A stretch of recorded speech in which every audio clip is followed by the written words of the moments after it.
Vamos al segundo libro de las Sagradas Escrituras.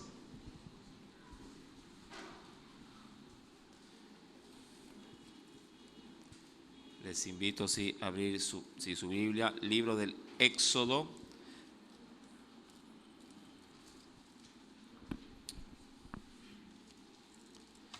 Capítulo número 5. Capítulo número 5. Ya la semana pasada terminábamos el capítulo 4. Capítulo 5. ¿Lo tiene? Libro del Éxodo, capítulo número 5. Y leemos, versículo 1 en adelante. Del verso 1 al 3 vamos a leer. Después Moisés y Aarón entraron a la presencia de Faraón y le dijeron: Jehová, el Dios de Israel, dice así: deja ir a mi pueblo a celebrarme fiesta en el desierto. Verso 2, léalo por favor.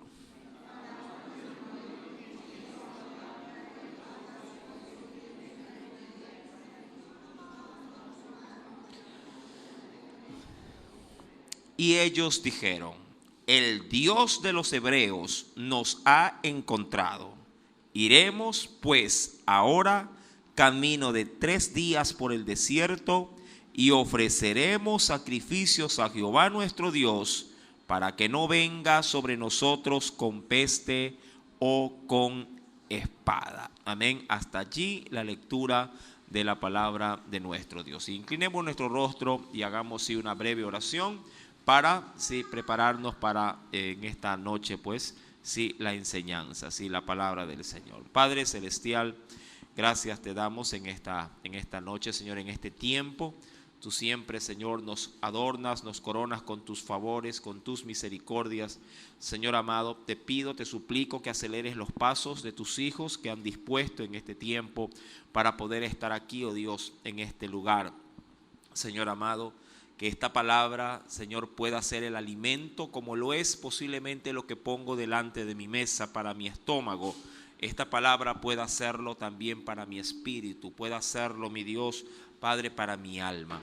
Toma control de mí, toma control de tu pueblo, disipa de nuestras mentes, oh Dios amado, todo lo que pudiera interrumpir, lo que nos pudiera de una u otra forma, oh Padre, hacer desviar nuestra atención. Quisiéramos, Señor amado, que en esta preciosa noche tu Espíritu lo llene absolutamente todo.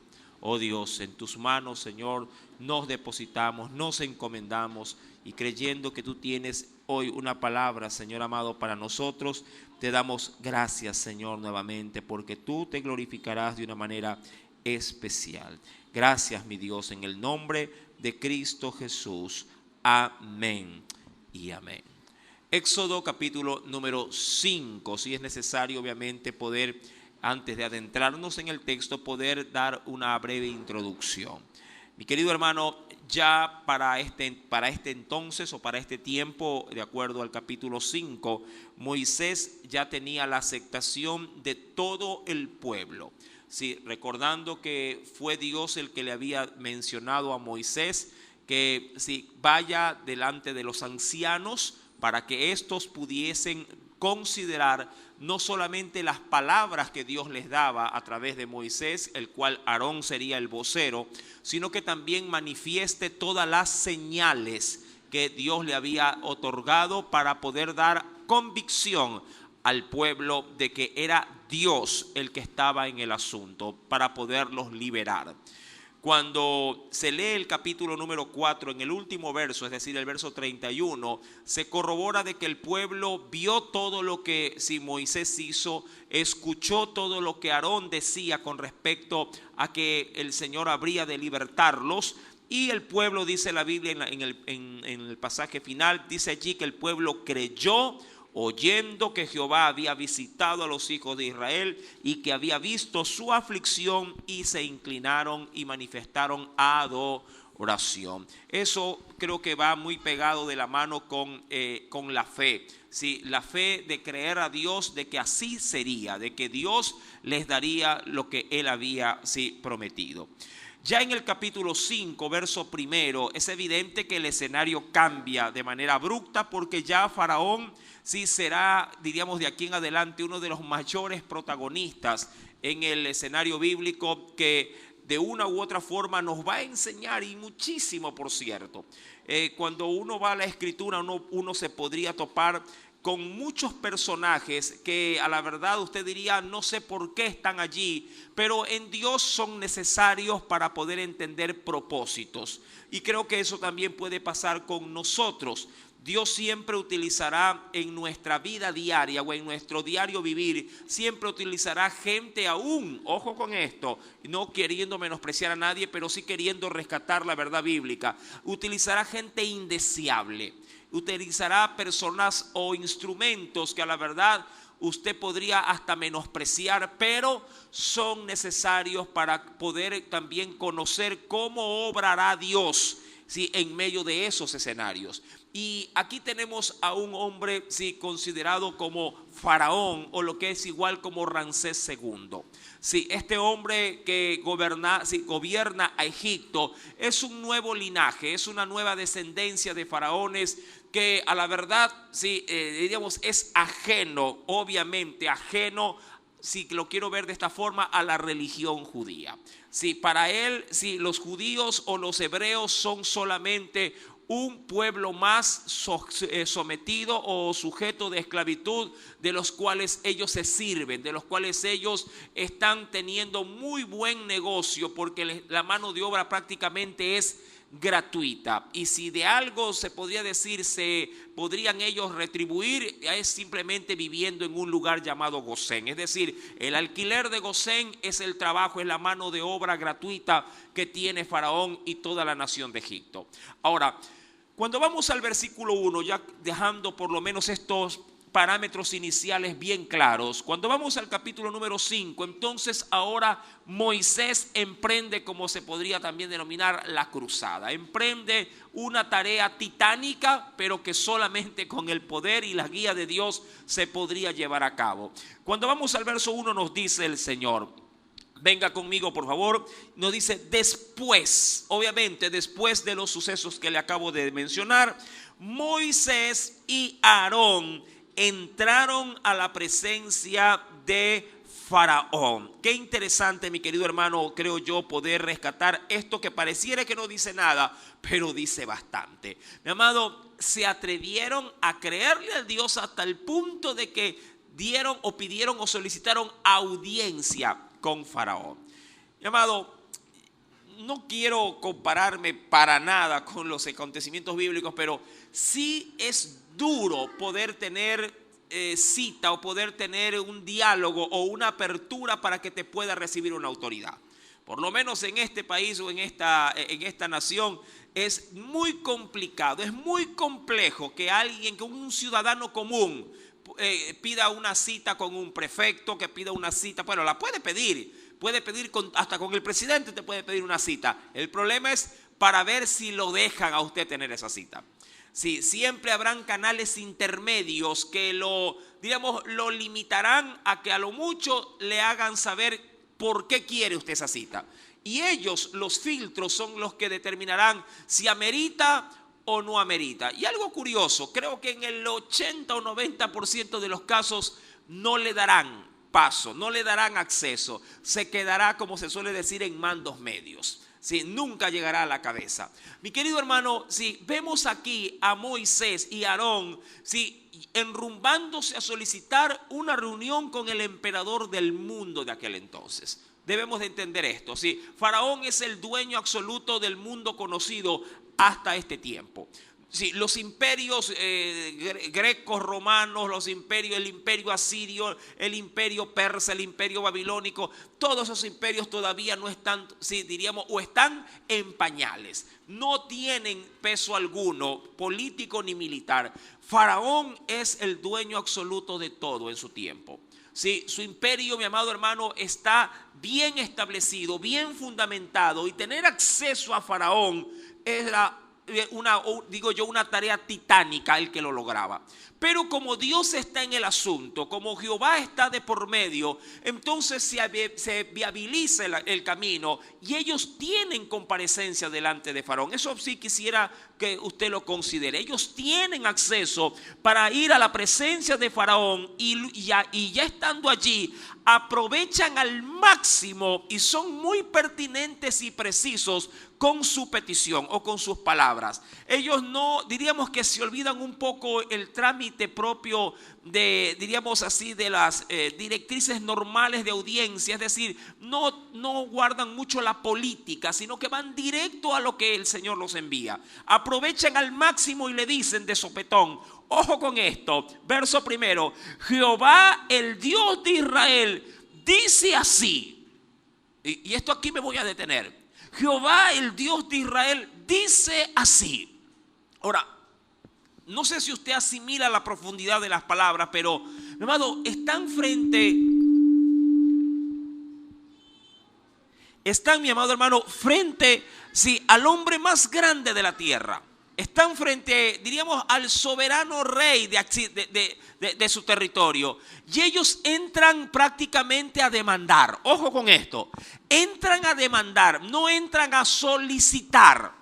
Esto es importantísimo considerar cuando uno va de parte de Dios. Obviamente empoderado con la cobertura de su presencia en su vida. Si usted no tiene de parte de Dios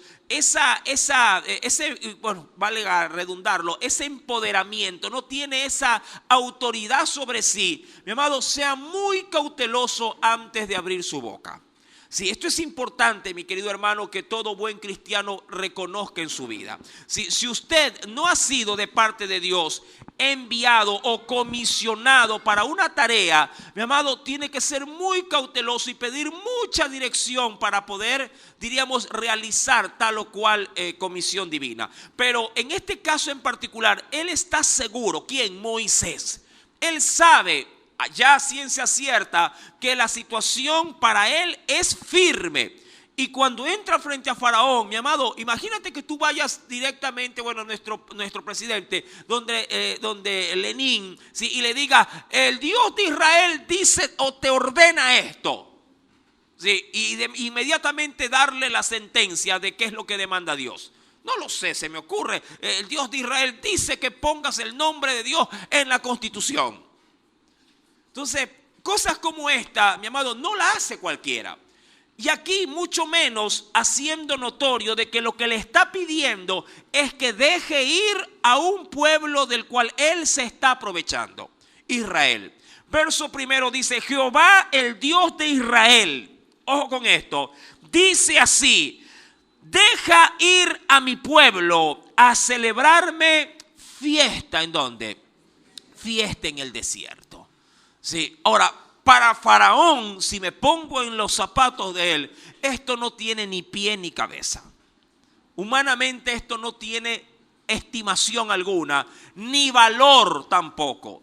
Primeramente porque, y creo que Faraón responde bien, porque Faraón le dice a Moisés: yo no conozco a ese Dios. Es decir, no reconozco, eso es lo que dice, no reconozco a este Dios. Y si bien es cierto, el imperio egipcio era un imperio plagado de dioses, mi amado hermano, sí, el Dios de los hebreos no era un Dios conocido por el pueblo egipcio. Es decir, ni siquiera estaba en el gran listado de los dioses, como para decir: de entre los 30 o 50 dioses que tengo, es el número 40. No, ni siquiera está enlistado. No se encuentra, mi amado hermano, al Dios de los hebreos como un referencial para poder decir: este es un Dios. Bien responde a la verdad Faraón cuando le dice en el verso 2: ¿quién es Jehová? Ahora, si usted considera esa expresión, también de la misma forma, si usted ha sido un poquito en ese sentido retenedor de las enseñanzas anteriores, también el mismo Moisés hizo también la misma pregunta: ¿y quién es ese Dios?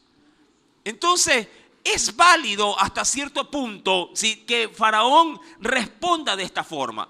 ¿quién es, dice aquí, Jehová? ¿O quién es Yahvé, o como lo quiera llamar? ¿Quién es el Dios, sí, de los hebreos para que yo lo escuche? Es decir, para que yo le preste atención. Obviamente, mi querido hermano, sí, esta situación delante de Moisés y de Aarón, que serían los embajadores prácticamente divinos para tal tarea, debió haber, sí, en primera instancia impactado. Claro que sí, a cualquiera le hubieran temblado las rodillas. Mas sin embargo, insisto, ellos saben por qué están ahí y sobre todo, quién los está respaldando.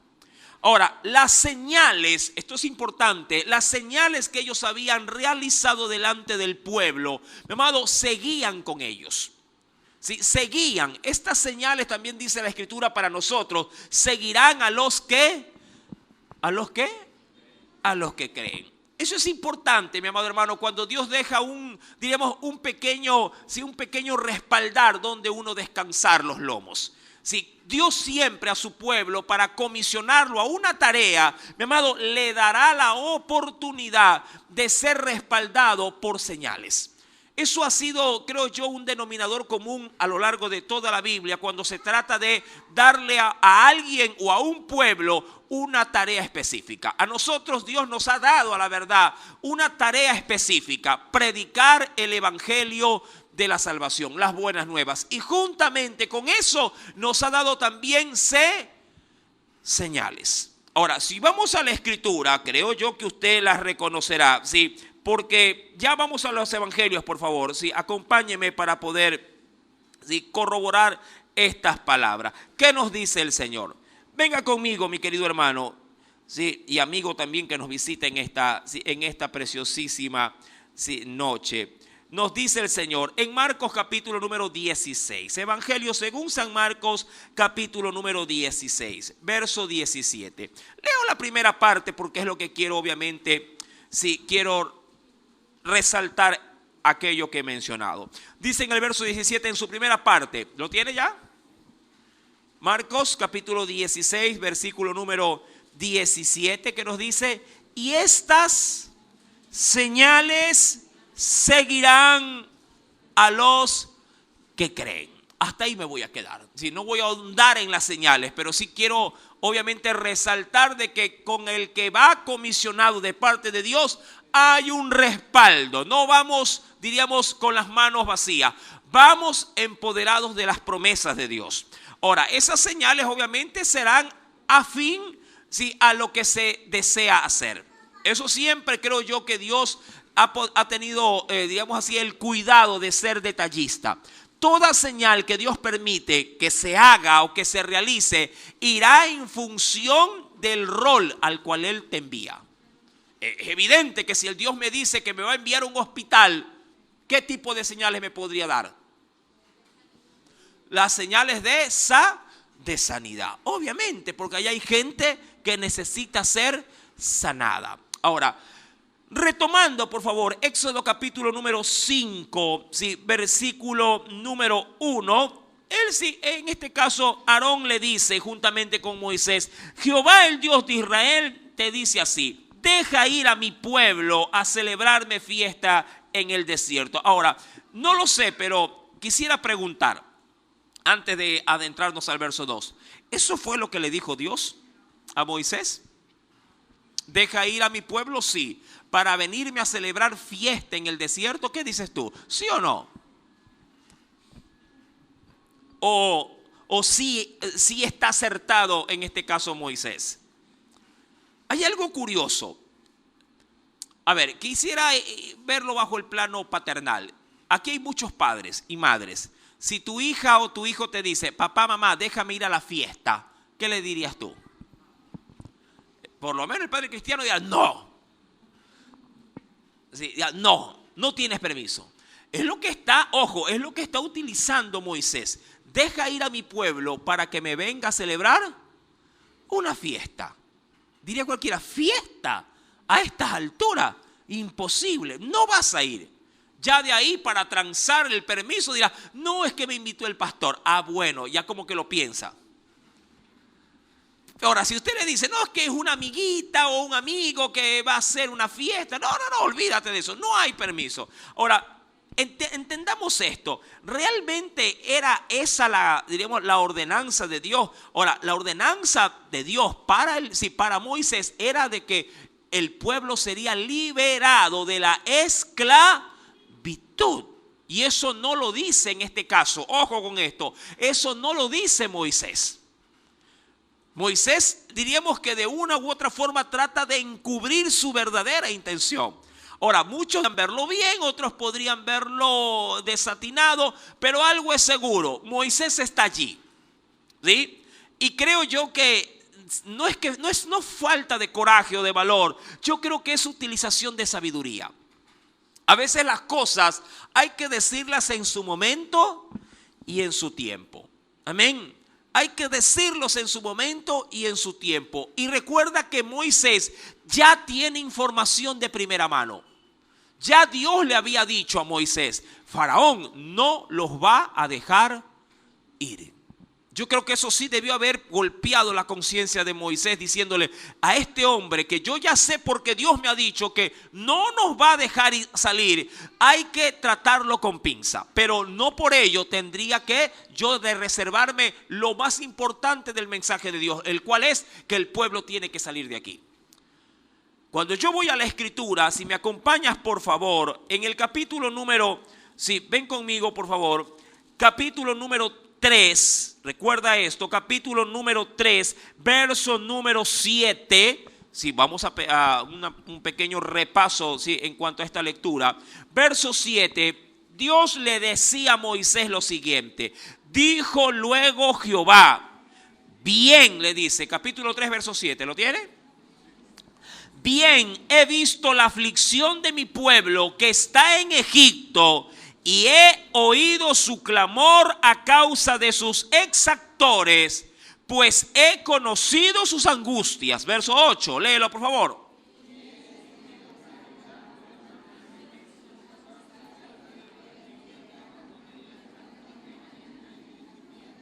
Ajá.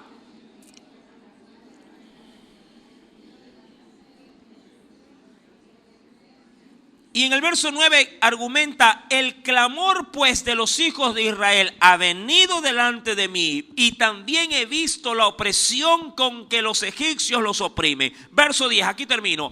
Ven por tanto ahora y te enviaré a Faraón para que saques de Egipto a mi pueblo, los hijos de Israel. Volvemos obviamente al capítulo 5. Esas eran las palabras, obviamente para Moisés en ese momento. El pueblo tiene que salir libre de Egipto. Ahora, Moisés no se lo dice así, pero sí utiliza un buen argumento. ¿Qué cosa? Un Dios que debe de ser honrado. Y digo esto no para disminuir la gloria del Señor, sino como para simplemente contrastar lo que podría representar un Dios para Faraón.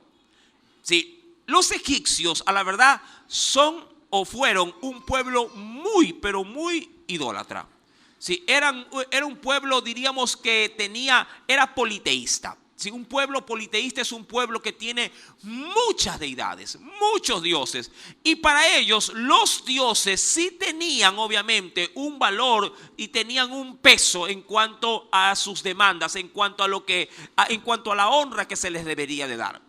Y claro, si hay un Dios que Faraón no conoce, él sí puede sacar algo en limpio, que ese Dios necesita tener un culto. Necesita ser venerado, necesita ser honrado o celebrado, como sus dioses. Pero había un problema. Ese Dios, él no lo conocía. Imagínate que Moisés hubiera dicho, mira, deja ir al pueblo porque va a honrar a Ra o a Osiris. Es evidente de que hay una especie como de poder congeniar y decir, sí, claro que conozco a ese Dios, pero nunca los hubiera dejado ir. ¿Por qué? Porque los templos para adorar esos dioses estaban dentro de la misma nación de Egipto. Es decir, ¿para qué quieres salir si aquí tengo templo para ellos? La idea, mi amado hermano, era sacar al pueblo. Y Moisés trata, obviamente, de soliviantar sus demandas diciéndole, quiero ir a celebrarle culto a ese Dios. pero con la intención con que se oye es como que voy y vengo, pero no era eso lo que Dios quería. En el versículo número 2, Faraón le responde: ¿quién pues es Jehová para que yo oiga su voz? Ojo con esto. Si quién es Jehová para que yo oiga su voz y deje ir, dice aquí, a Israel. Yo no conozco a Jehová, ni tampoco, dice aquí, si voy a dejar ir a Israel. No lo conozco. 2, no quiero dejarlos ir. Es puntual, es cortante. Ahora, una autoridad por lo general, y no te vaya a asombrar, es así. Yo he conversado con, no digo con grandes eminencias de autoridad, pero por ahí unos que otros que por allí tienen un cargo público. Y es gente a veces muy cerrada. Sí, y es muy también tajante, sí, es muy cruda para hablar y son cortantes. ¿Por qué? Porque a la verdad ellos lo que quieren es deshacerse de la gente y no acumular más trabajo para sí. Entonces, mucha gente que goza de autoridad, por lo general suele ser distante y cortante con sus palabras. Tú dices, bueno, vengo a hacer esto, sí se puede o no se puede y punto. Y te dejan en el aire. Si pides más explicaciones, te dicen, haga un oficio, mande por tal área, que ahí le contestaremos. Faraón hace lo mismo. Él es de hecho un hombre, sí, muy ocupado, no lo podría decir de otra forma, pero sí, quitarle la mano de obra gratuita, ¿quién estaría dispuesto a hacerlo? Nadie. Cuando vamos, mi amado hermano, al versículo número 2, quiero leer un comentario que me parece muy favorable. Dice aquí, Faraón ignoraba, ¿sí?, el nombre del Dios de los israelitas. O bien, podría ser, dice que lo simuló que lo ignoraba. 2, no importa cuál fuera el caso, si lo conocía o no, se sentía superior, Faraón, a cualquier dios extranjero. ¿Acaso su padre o su abuelo no habían oprimido a los israelitas sin la interferencia de algún dios que se le opusiere? Y ahí tenemos una muy buena base. Ya los israelitas habían sufrido por parte de los egipcios durísimas cargas y durísimas sanciones y hasta muerte de por medio. Y yo te pregunto, ¿qué Dios los libró según el dato histórico de Faraón o de los egipcios? Ninguno. Ninguno. Más de 400 años habían pasado sin que el Dios de Israel fuese algún Dios conocido. En el verso 3, mi amado, vemos ahora, y esto me interesa y aquí voy a concentrarme, mi amado, vemos cómo tratan de lidiar Moisés y Aarón el asunto. Y aquí vamos a aprender algunas verdades o de pronto si vamos a rescatar muchas iniciativas. Dice el Señor, y ellos le dijeron, el Dios de los hebreos nos ha encontrado. Ojo con esto. Sí, me encanta resaltar estas partes. El Dios de los hebreos nos ha encontrado. Ahora, si tú escuchas esta expresión, ¿qué entiendes? Te pregunto, ¿qué es lo que tú entiendes? ¿Qué? En primera mano, ¿qué cosa? Que el pueblo estaba perdido, como que si se les hubiese extraviado. Dice, y él nos encontró. Ahora, esto a mí también me da a entrever algo muy favorable. ¿Qué cosa, mi querido hermano? Que cuando el hombre se acerca, entre comillas digo esto, a Dios, no es porque el hombre lo encuentra a él, es porque Dios es el que sale a nuestro encuentro. Eso es algo importante de considerar. El hombre no busca a Dios. Dios siempre ha sido el que da el primer paso. De hecho, hay un texto muy bonito en la Escritura, en el Nuevo Testamento, que dice que nosotros le amamos a Él porque Él nos amó primero. Y eso es bien cierto. Sí, Dios de una o de otra forma se manifiesta en nuestra vida y se da a conocer. Ahora, eso por un lado. Por otro lado, cuando vamos al versículo número 3, no solamente les dice que el Dios de los hebreos los ha encontrado, sino que ahora van ya en detalle de la demanda de lo cual ellos obviamente están exigiendo. Dice, iremos pues ahora camino de 3 días por el desierto, ofreceremos sacrificios a Jehová nuestro Dios para que no venga sobre nosotros con peste o con hambre. Ahora, aquí Moisés utiliza de mucha astucia, porque trata de identificar su necesidad como la necesidad que él pudiera tener, hablando de Faraón, para con cualquiera de sus dioses. Todo Dios, y eso queriendo ya verlo de una manera muy genérica, todo Dios, toda deidad demanda algo y brinda protección aparentemente y cuidado. Y caso que se irrumpa en esas básicas demandas, es verdad que cada Dios, hablando ya de, insisto, de manera general, cada Dios aparentemente castiga a un mal servidor de él. Eso pasa en cualquier cultura y en cualquier religión del mundo. Sí, en cualquier cultura y en cualquier religión del mundo. Buda, diríamos que granjea con favores a sus seguidores. Y asimismo castiga a aquellos que le dan las espaldas. Si hablamos posiblemente de otro tipo de Dios, mira, y esto lo vas a escuchar un poquito medio renuente de oído. Mira que hasta los adoradores de Satanás, mira con esto, hasta los adoradores del diablo reciben favores del diablo, ¿sí? Cuando le entregan sus vidas también. Y asimismo, cuando les fallan o cuando se alejan de su voluntad, él también se encarga de castigarlos. Entonces, ese es un denominador común de una deidad, ¿sí? De un ser que aparentemente es un ser superior que demanda adoración y a cambio él entrega favores. Eso es una terminología, ojo con esto, general, y estoy obligado a decírtelo. Y a la verdad, ¿se aplica en parte con nuestro Dios? Sí. Claro que sí. Dios también demanda adoración. Y de hecho, Él nos dice que es un Dios celoso. Toda deidad, aparentemente, toda deidad demanda lo mismo. No quiero que me malentiendas en esta noche con esta enseñanza, pero sí quiero ponerte, diríamos, hasta cierto punto en la mente, diríamos, de la cultura y de la ideología, en este caso de los egipcios. Para ellos toda deidad demanda atención, demanda sacrificio, demanda culto a cambio de favores y de protección.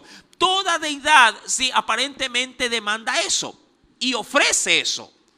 Si alguien le incumple, entonces viene castigo. Si hasta el mismo Señor con nosotros, si decidiéramos alejarnos de Él y ofenderlo, también nos daría nuestra buena tunda. De hecho, si usted viene, y venga conmigo por favor, a la carta del apóstol, a la carta del apóstol Pablo, si allá el libro de Hebreos, carta a los Hebreos, sí, venga conmigo rápido, solamente como para ver la idea que quiero resaltar en esta preciosa noche. Si viene conmigo a la carta de los Hebreos, ¿lo tiene? Carta a los Hebreos, en el capítulo número 10.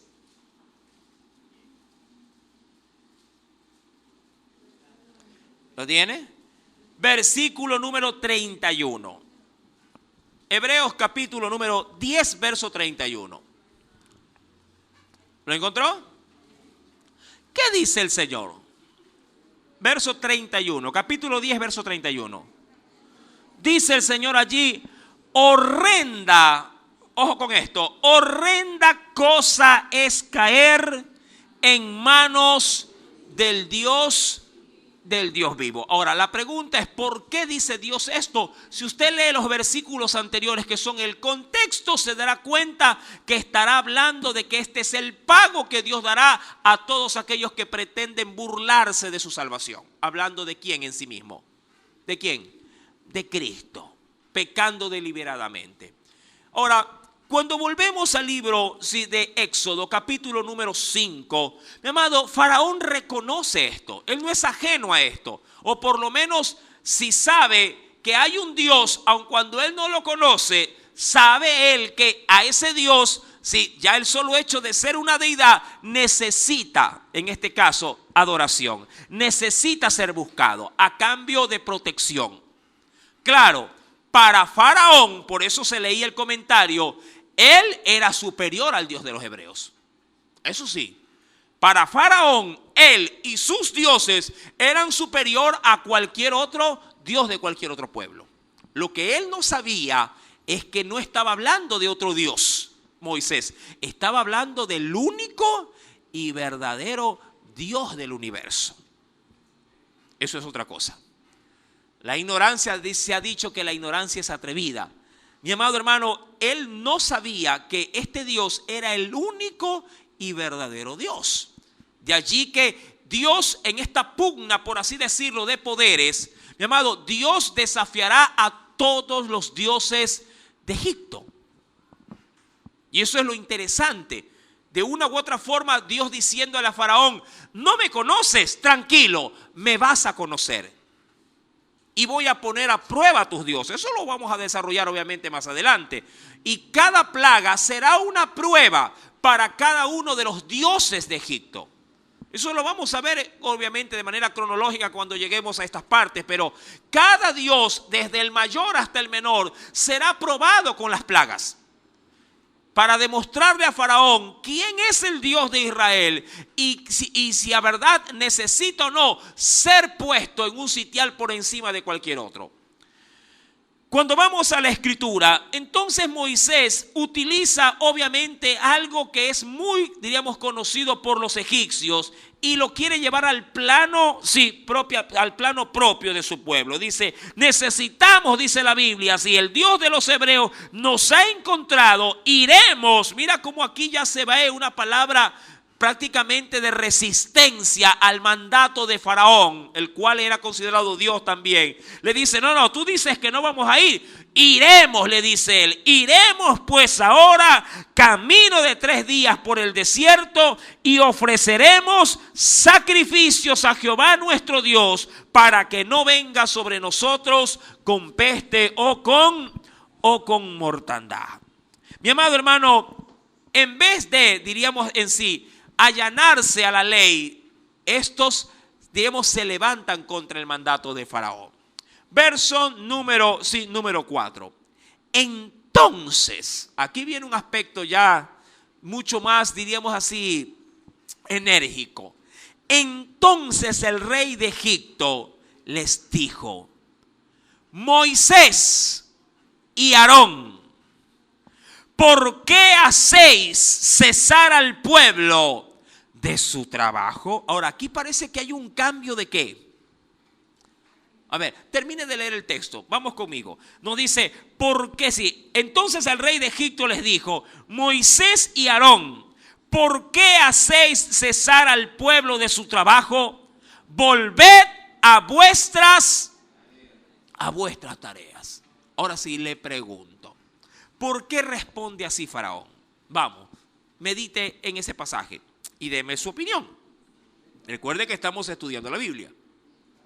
Verso número 4. ¿Por qué responde de esta forma? ¿Quién? Sí, Faraón a Moisés. ¿Mande?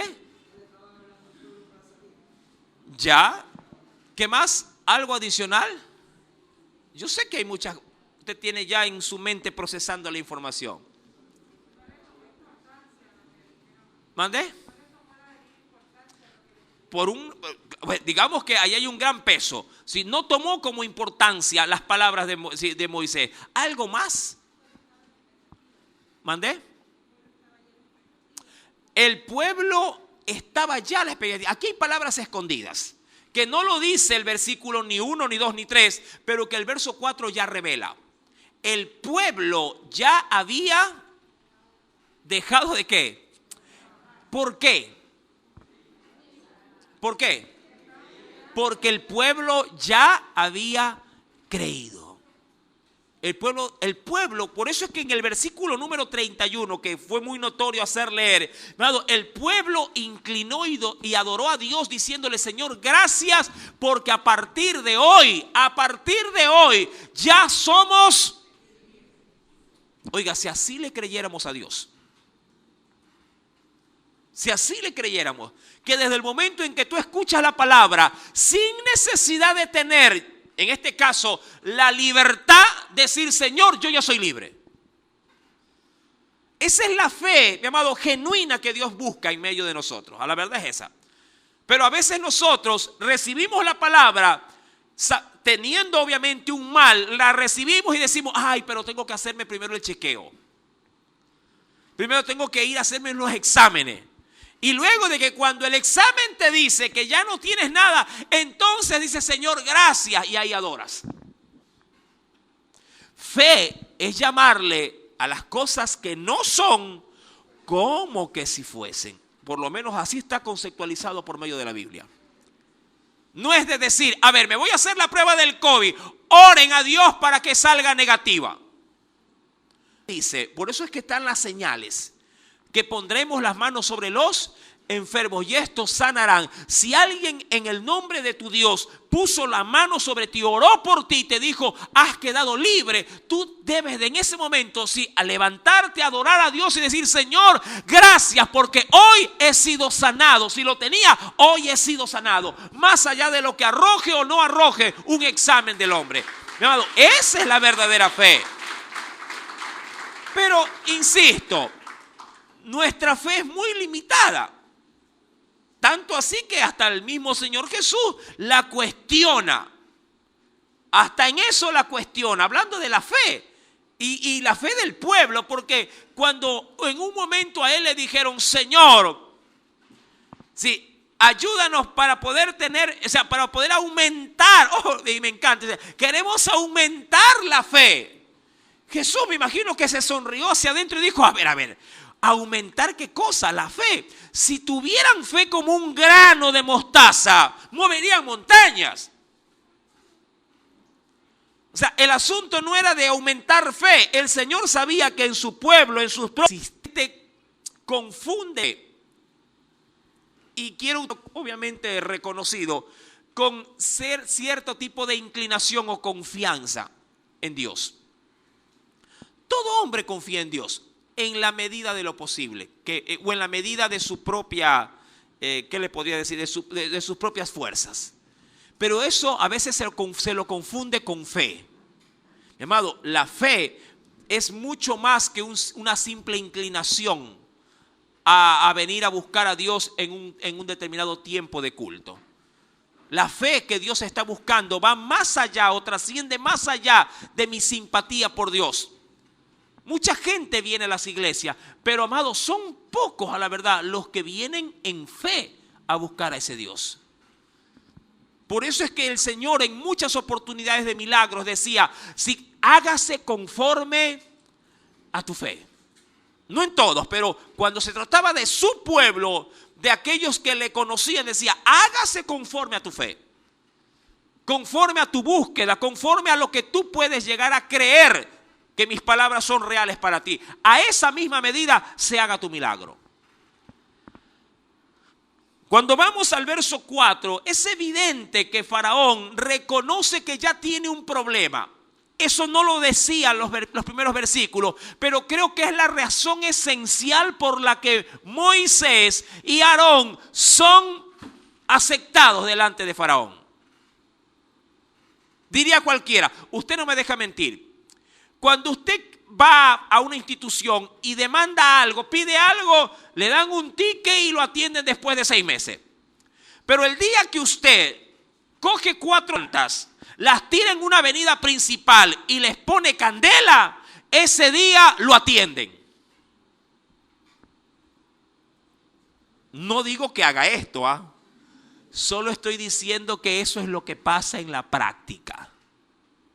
El día que usted detiene las cosas, detiene el normal funcionamiento, detiene, diríamos así, la debida, metodología diaria, sí, y comienza a crear, obviamente, comienza a crear perjuicio. Porque si usted cierra una avenida, cierra en este caso, un medio de transporte, si cierra, vías de acceso, usted detiene la economía de un país o de una ciudad. Y ahí va la cámara y ahí va la persona o el representante y dice, a ver, ¿qué está pasando? A ver, ¿qué quieren? Ya para este entonces, el pueblo dijo, somos libres. Somos libres. Y cuando obviamente Faraón se ve de la noche a la mañana interrumpido en sus, diríamos así, en sus acostumbrados oficios como rey, digo, ¿qué está pasando? ¿Tú no crees que a Faraón no le llegó reportes diarios en ese día de que nadie se presentó a trabajar? Nadie salió de Gosén. Los ancianos, mi amado hermano, se encargaron de darle, en este sentido, darle aviso a todas las tribus de Israel. Y allí todo el mundo estaba a la expectativa. Y cuando todos dejaron de hacer sus tareas de esclavitud o de sometimiento, en este caso a las ordenanzas de Faraón, mi amado, me encanta porque el verso 4, Faraón los reconoce a estos dos por nombre. Por nombre. Él dice, a ver Moisés, pon asunto al verso 4. Dice, entonces el rey de Egipto les dijo, Moisés y Aarón, ¿por qué hacéis cesar al pueblo de su trabajo? O sea, trató de hacer lo que obviamente todo buen político a su propia conveniencia sabe hacer. Trató de cambiar el tema. Que me están pidiendo que deje ir al pueblo. No. ¿Por qué habéis hecho cesar al pueblo de su trabajo? Quiero una explicación de esto. ¿Por qué en mi pueblo, o en este caso, mis sirvientes no me están sirviendo? Volved, les dijo él, a vuestras tareas. Verso 5 añadió algo más también. Dice el versículo 5, dijo también Faraón, he aquí, el pueblo de la tierra es ahora mucho. Claro, Dios se había encargado de fructificar al pueblo. El pueblo de la tierra es ahora mucho. Y vosotros le hacéis cesar de sus tareas. Ahora, ¿qué entiendes tú en el verso 5?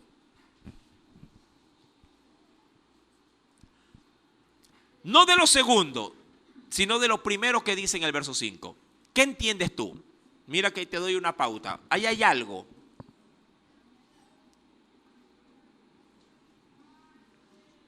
A ver, algo adicional que usted pueda aportar.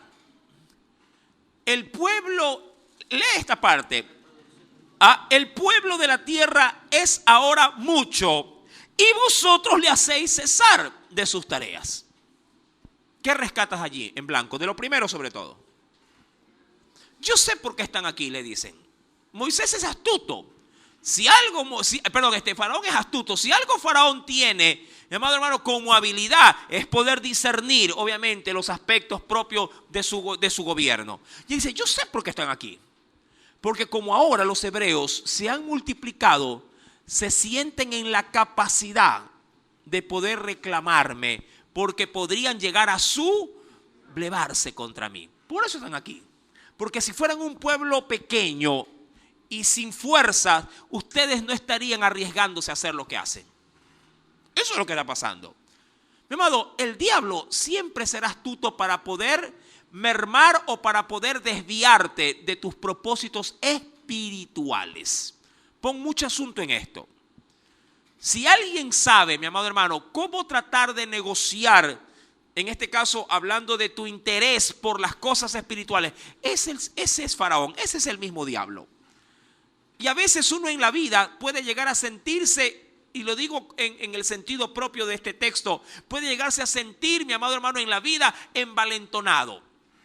Como para decir, hasta aquí el diablo me ve la cara. Hasta aquí Satanás y las huestes infernales me vencen. De aquí en adelante sí voy a luchar y voy a comenzar a cambiar mi forma de pronto de orar, mi forma de buscar, mi forma de servirte. De aquí en adelante esto va a cambiar. Y Satanás dice, ve, se siente Sansón, porque en el culto de hoy el pastor dio un mensaje motivacional y ya piensa que me va a destruir.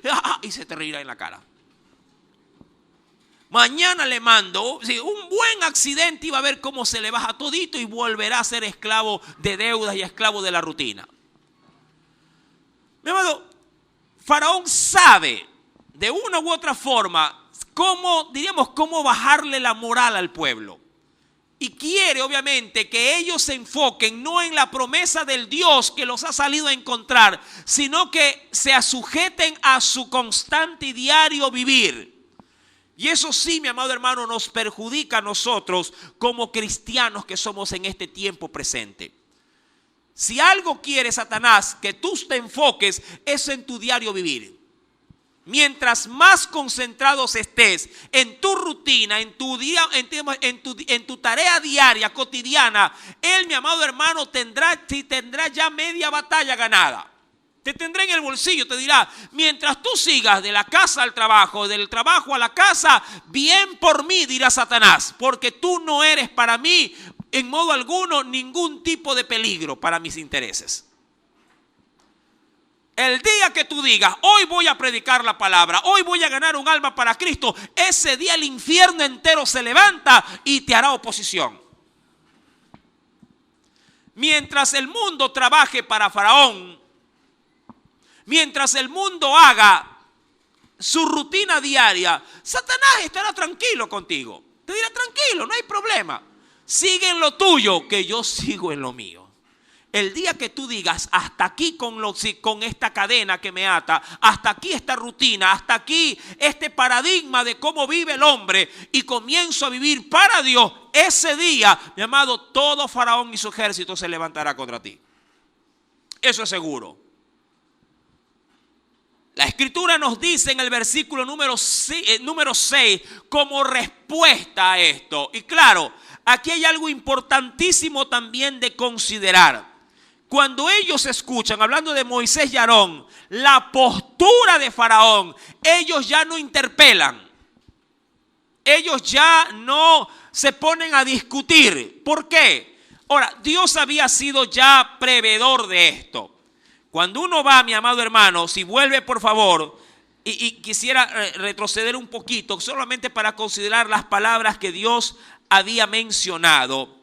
Dice el Señor, capítulo 3, versículo número 19. Eso es lo bueno de trabajar con Dios.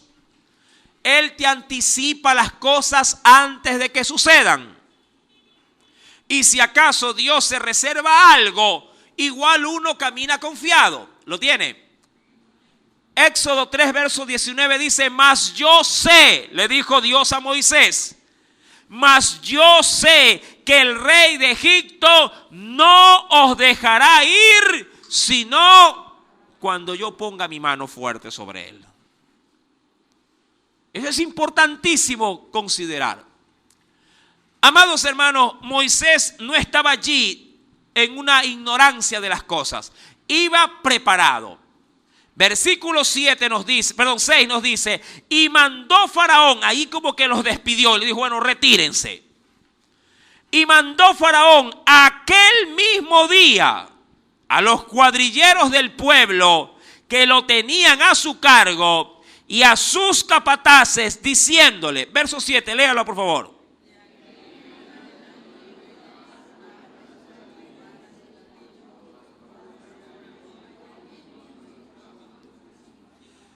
Mira, considera esto, de aquí en adelante no daréis paja al pueblo. ¿Qué fue lo que hizo Faraón?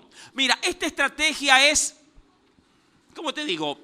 Esto es el planeamiento de cada día que a Satanás siempre le resulta a la hora de desmotivar a aquellos que deciden cambiar su rutina e ir en pos de ese Dios que antes no conocían y que quieren conocerlo. Y esto creo yo que se ajusta a muchos casos o ejemplos cotidianos de tu propia vida. ¿Qué casos? Mira, leo y argumentamos. De aquí en adelante no daréis, dice aquí, ¿qué cosa? No le daréis paja, dice acá, para el pueblo para hacer los ladrillos, como hasta ahora. Vayan ellos y recojan por sí mismos la paja. Ahora, ¿qué implica esto en nuestro, diríamos así, en nuestro continuo vivir? ¿Sí? Mi amado, cuando tú te decides a buscar de Dios, así, pero tajante, firme, ese día, tareas o asignaciones que antes no hacían, aparecen en tu vida. Es decir, que de un momento a otro te cambia tu rutina por algo agravado.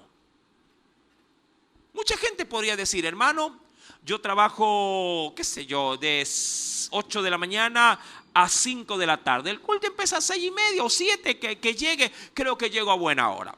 Sí, pero de aquí en adelante, pastor, nada me va a cambiar mi deseo de comenzar a congregarme y de aprender la palabra y de comenzar también a la oportunidad. Voy a comenzar también a servirle al Señor. Y yo te puedo decir, qué bueno, hermano, qué gran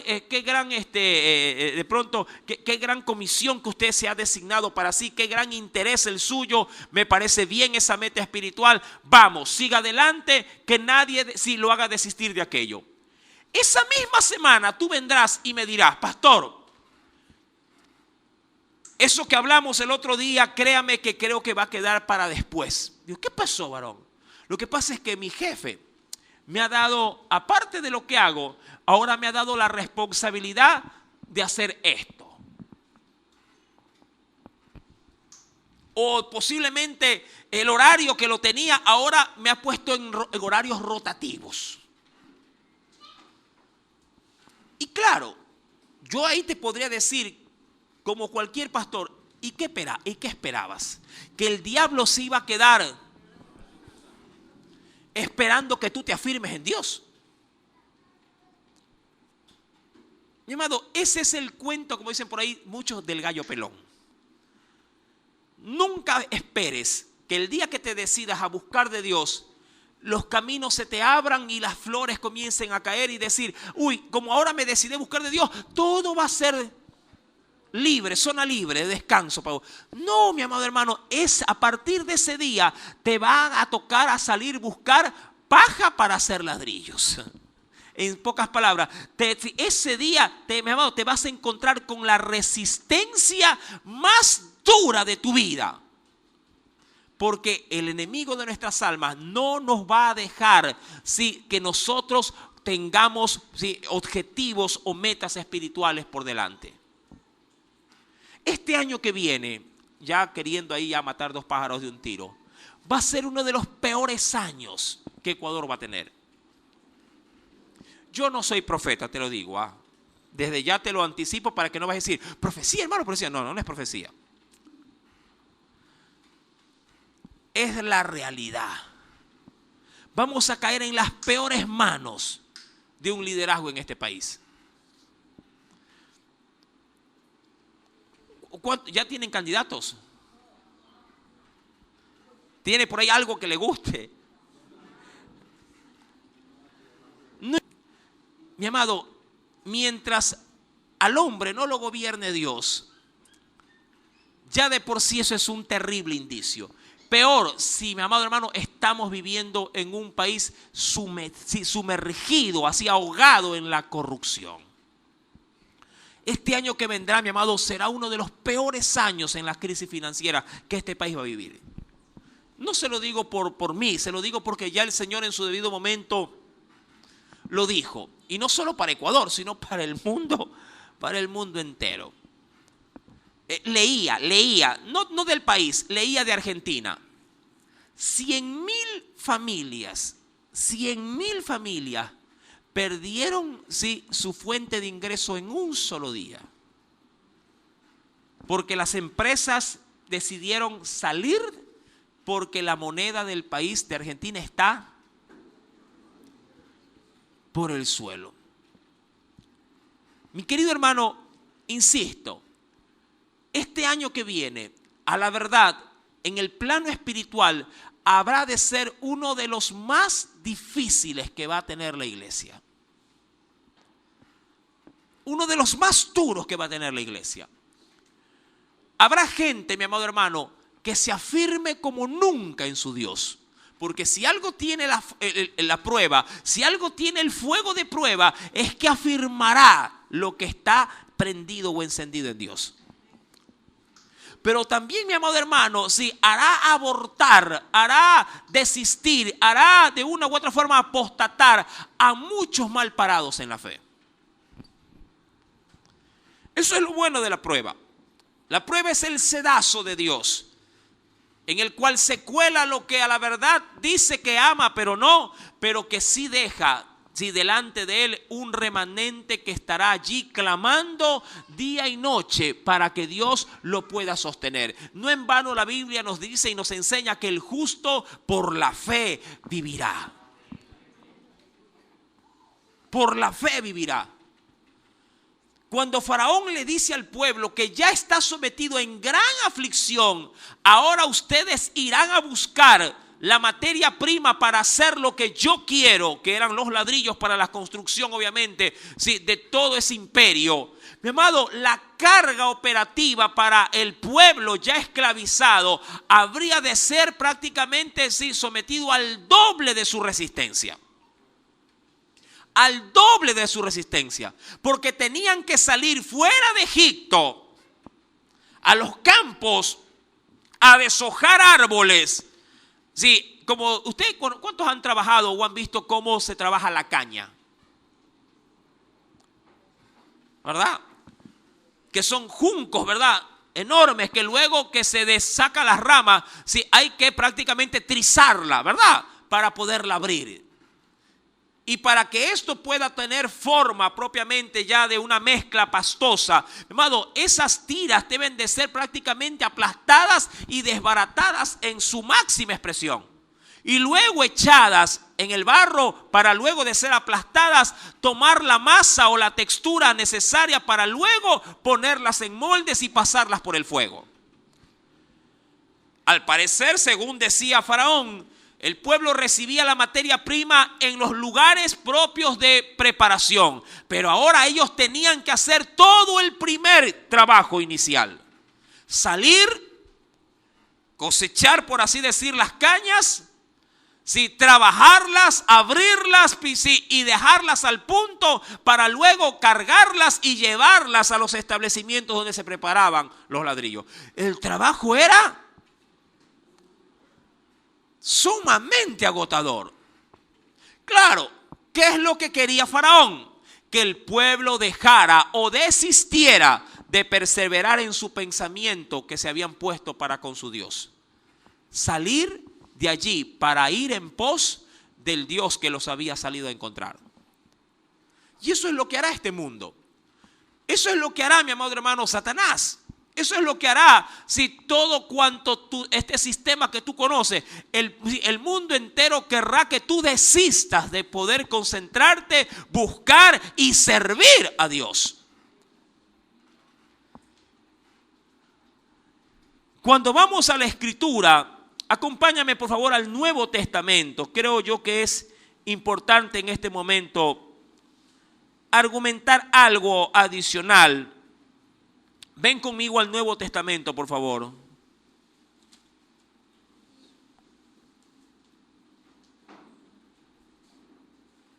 Y vayamos a un texto que me parece que es muy pertinente a lo que se está enseñando en esta preciosísima noche.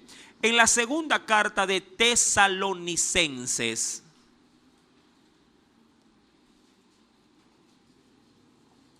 Segunda carta de Tesalonicenses. Quiero que lo leas con los ojos del Señor. ¿Lo tiene? Segunda carta de Tesalonicenses, capítulo número 2. Quiero por favor que te concentres en el versículo número 3 al 4. Pero quiero que lo leas bajo, obviamente, la inclinación del estudio que se está dando en el Éxodo, para poder asimilarlo en su profundidad. ¿Ya lo tiene? Segunda de Tesalonicenses, capítulo 2, verso número 3 al 4. Está hablando acerca del anticristo y de la manifestación del hombre de pecado. Pero ojo con esto, que quiero resaltar.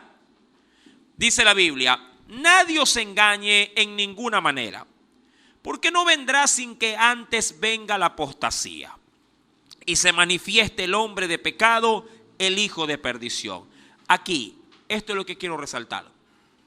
Y esto tú debes de entender lo que ocurre sin o con anticristo, sin o con la bestia, o sin o con, diríamos, la gran tribulación. Esto ocurre cada día, pero claro, vendrá un tiempo en que ocurrirá en mayor proporción, pero esto es lo que ocurre cada día con el imperio del mal frente a los que quieren buscar de Dios. ¿Qué cosa?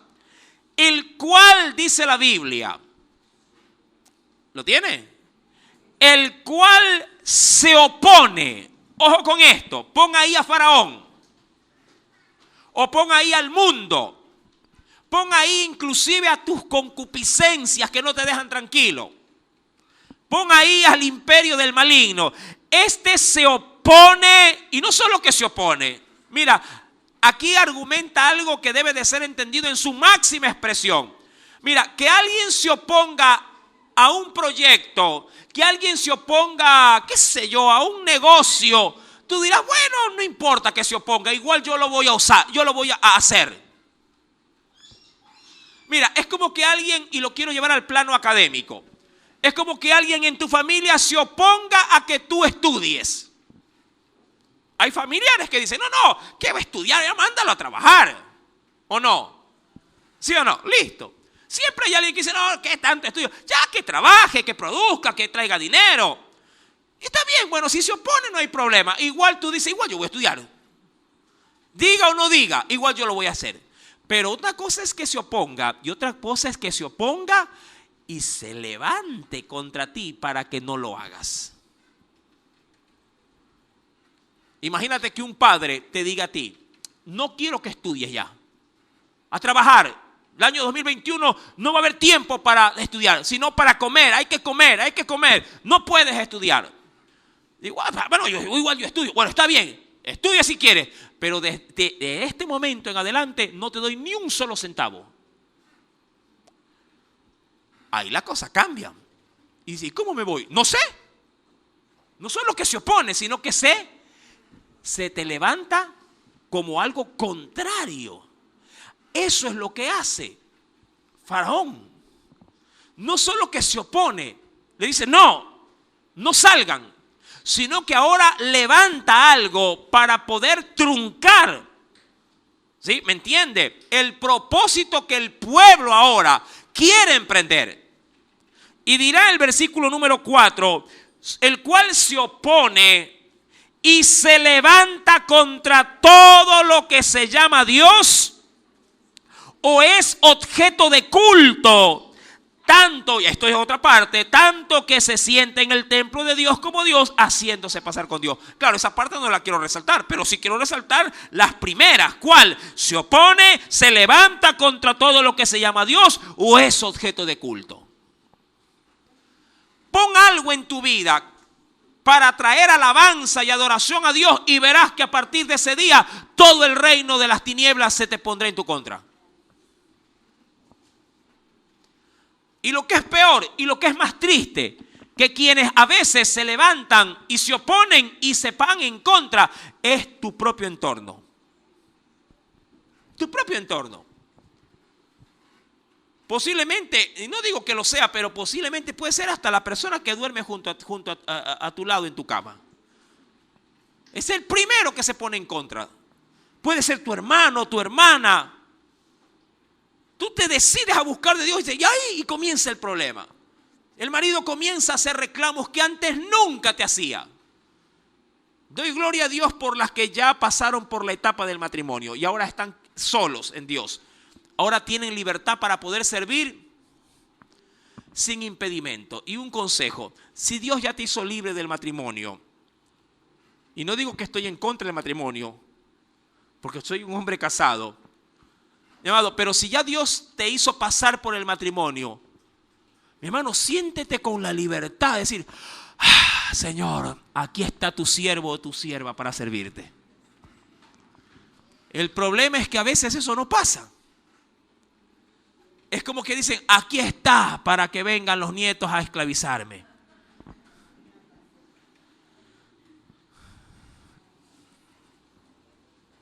Mi amado, si ya estás libre y si estás soltero, siéntete libre para servir a Dios.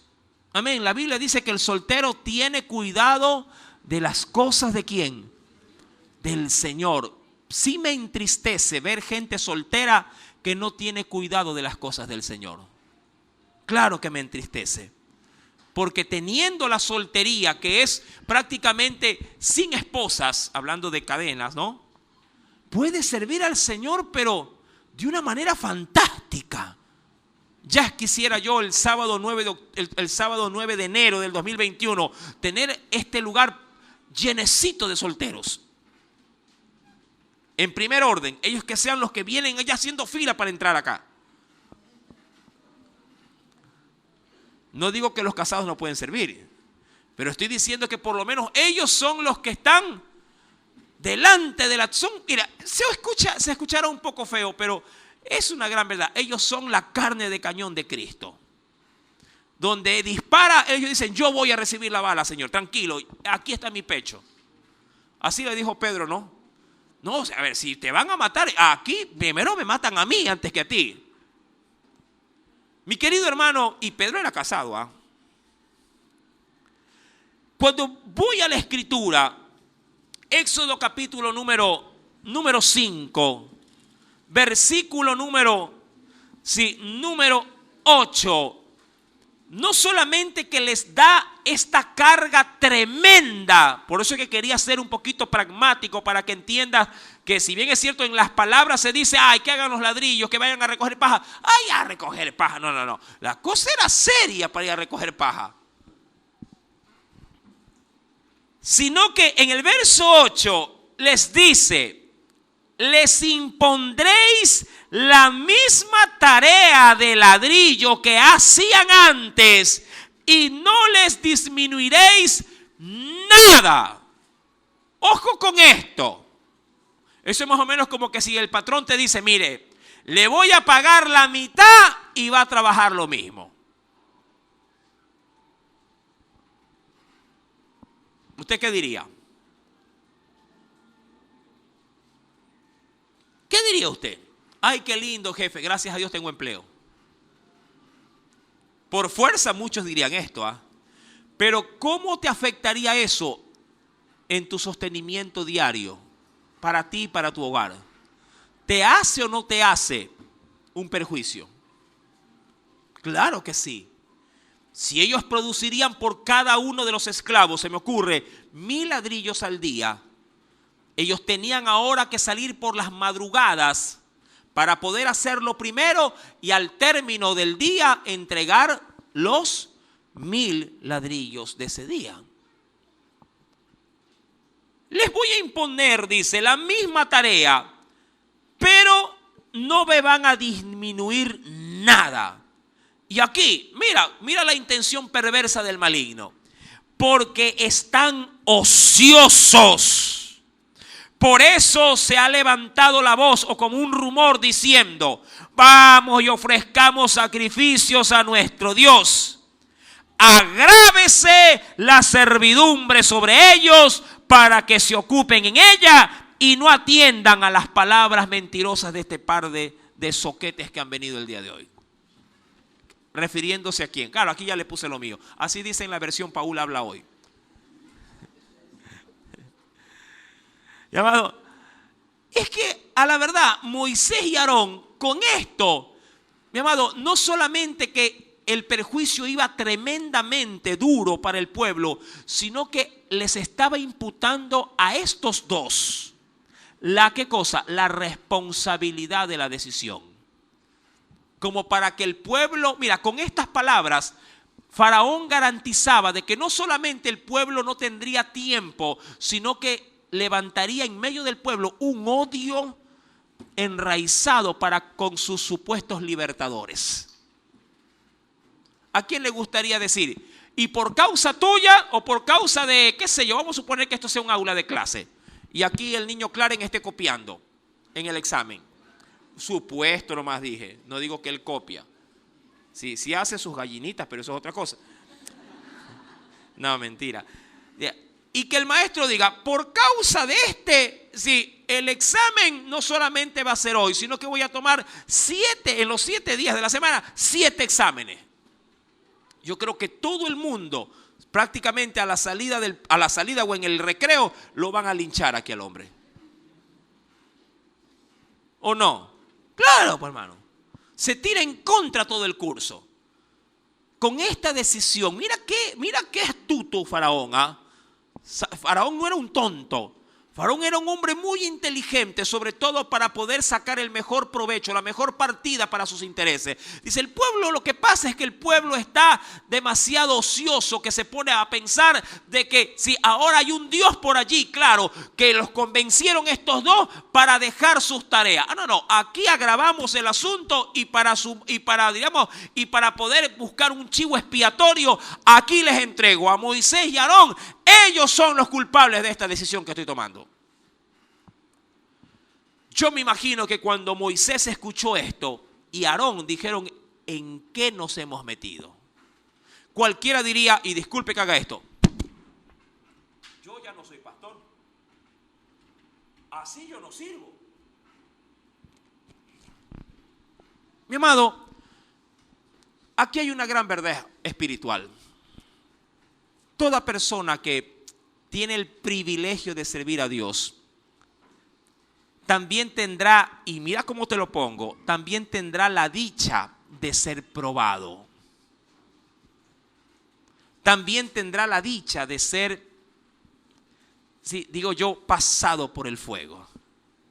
Servir a Dios nunca será sencillo, aun cuando será la mejor y la mayor tarea y la gloria vendrá al hacerlo. Pero nunca será una tarea fácil. Servir a Dios siempre será, mi amado hermano, algo que te hará calar los huesos del terror o de las circunstancias que se podría sobrevenir sobre ti. El día que tú digas, sirvo a Dios de todo mi corazón, ese día, mi amado hermano, en los cielos habrá fiesta por ti, pero en el infierno se levantará todo el arsenal y te pondrá en su mira y dirá, a este hay que darle con todo. ¿Y lo hará para qué? Para amedrentarte, para hacerte tener miedo. Y si algo Dios, mi amado hermano, a la verdad, desecha, ojo con esto, y eso lo hemos visto en el estudio de los jueces con Gedeón. Si algo Dios desecha en medio del servicio de la guerra, es gente medrosa. ¿Se acuerdan ustedes de ese término? ¿Cuántos lo recuerdan? Tiene dos significados. No solamente que tiene miedo, sino que imparte miedo. Y eso es lo que quería Faraón hacer con estos dos. Meterles miedo y hacer que su miedo se propague. La pregunta, ¿lo logrará? ¿Desistirá Moisés y dirá, no, esto se puso más grande que yo? Hasta aquí, Señor, si esto se iba a poner feo, yo ni me meto a esto. Mucha gente no le teme al servicio, le teme, ¿qué te digo? Le teme al daño que puede causar el servicio. Si tú, un ejemplo, y muy práctico porque nosotros nos dedicamos muchísimo a la enseñanza de niños. Si un hermano sentadito en una de las bancas, viene al culto, se goza en el culto, hace lo que tiene que hacer digamos así, en su participación propia de una iglesia, luego al término se levanta, se retira, va a su casa y sigue en sus actividades diarias y así lo hace cada día. Ese hermano, mi amado hermano, si bien es cierto, sigue creciendo, sigue fortaleciéndose individualmente. ¿Qué te digo? Ser creyente será un estándar dentro de los cánones estándares del cristianismo. Pero el día que ese cristiano diga o sienta en el corazón un fuego por servir y diga, voy a servir en esta área, y como te digo, aquí se trabaja mucho con criaturas, ese día digo, voy a trabajar con criaturas, voy a trabajar con niños y lo voy a hacer. Y comienza, pastor, quiero servir al Señor en esto. He sentido de Dios en esta predicación de hoy. He sentido en Dios que Dios me está llamando. Y que ya no puedo seguir siendo el cristiano promedio. Quiero servir a Dios. Digo, hermano, qué bien, venga, prepárese, capacítese. Y bueno, y lo hace, listo. Y cuando ya ejerce, cuando comienza a ejercer, tiene delante de sí un poco de niños. Y claro, allí hay altos y bajos en el desarrollo propio de la enseñanza y puede ser que al inicio todo vaya de viento en popa. Pero como Dios sabe que su obra no solamente es gloriosa, sino también a veces tiene que ser probada, Dios, mi amado, permitirá, ojo con esto, Dios permitirá una determinada situación que te comenzará a incomodar. Sea por el lado que sea que te nazca, que te venga el problema. Puede ser que un papito de esos niños al final del culto, cuando tú bajas satisfecho de haberlo dado todo, venga y te comience a reclamar y te diga, oiga, usted es el maestro de mi niño. Digo, sí, mi amada hermana, yo soy el que llevo la enseñanza para los niños. Sí, oiga, le vengo a reclamar algo. ¿Pero qué pasó? ¿Que le hice algo a su niño? Pero si yo lo conozco. No es lo que usted le ha hecho, es lo que usted ha permitido que le haga a otro niño a mi hijo. ¿Pero qué pasó? Pero yo no he visto, no me han dicho nada. Aquí mi niño me dice que este muchacho cada vez y cuando le anda poniendo un chicle en el cabello. Pero no me han dicho nada, no sé, pero usted aquí me resuelve este problema, porque yo me voy contra usted. Y si no me resuelve usted, se lo digo al pastor para que lo eche, porque usted no sirve como maestro. Entonces, pero